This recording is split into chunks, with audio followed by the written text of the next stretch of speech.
A invenção do alfabeto.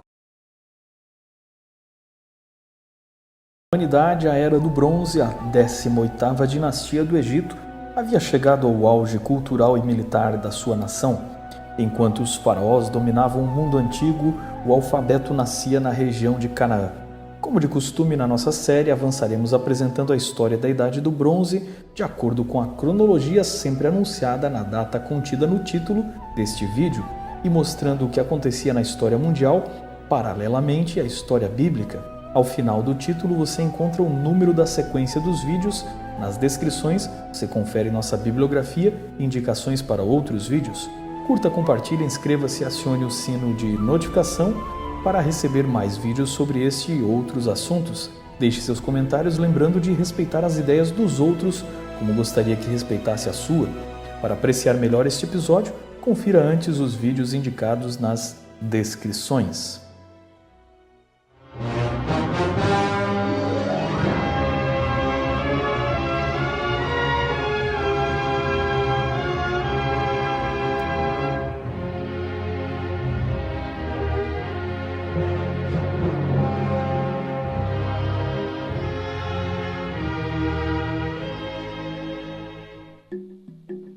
Em geral, aprendemos na escola que o alfabeto foi inventado pelos fenícios e legado aos gregos.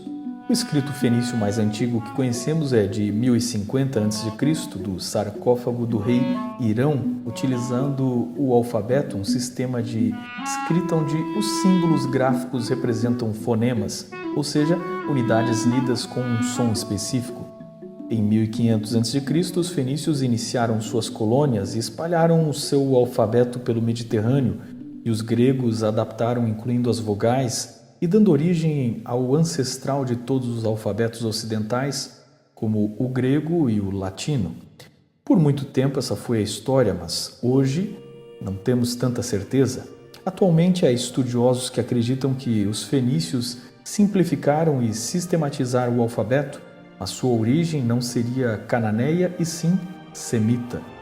Pensamos isso porque em 1999, John e Deborah Darnell descobriram uma versão ainda mais antiga conhecida como Proto-Sinaítico, datado de 1800 a.C., ao qual acredita-se que vinha sendo desenvolvido desde 2000 a.C., ou seja, desde a Era Patriarcal.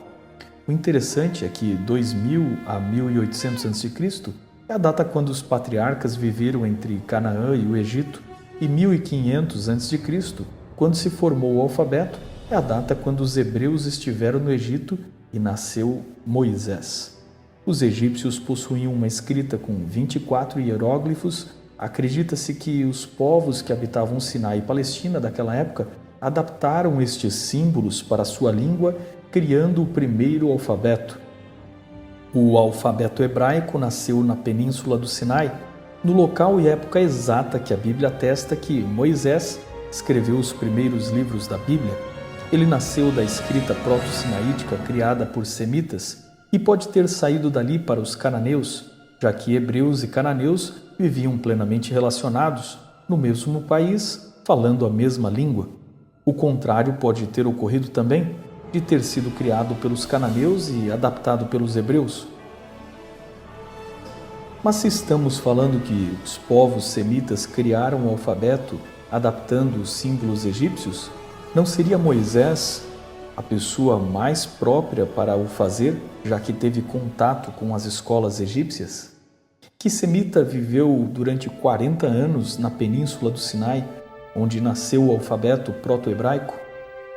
O primeiro passo para a abordagem histórica de um personagem envolto em tradições religiosas é lembrar que quanto mais antigo o personagem, mais difícil é encontrar evidências históricas de sua existência. Isso pode ser visto, por exemplo, com personagens como Sócrates, que viveu bem depois dos personagens aqui estudados e cuja existência não tem comprovação histórica. Podemos questionar a existência de cada personagem histórico, mas com cuidado, pois tal agnosticismo histórico nos levaria a descartar personalidades como Homero, Pitágoras, Temístocles e muitos outros nomes dos quais não há nada de evidência sobre os fatos que envolvem suas vidas. Poucos sabem que William Shakespeare é um nome moderno cuja existência também é questionada. É curioso ainda ver que enquanto ateus questionam a existência de Moisés, teólogos liberais questionam a autoria mosaica do Pentateuco. Fazem isso baseados em escolas teológicas do século XIX que utilizaram crítica literária que hoje tem diversas refutações. Por que duvidar de Moisés?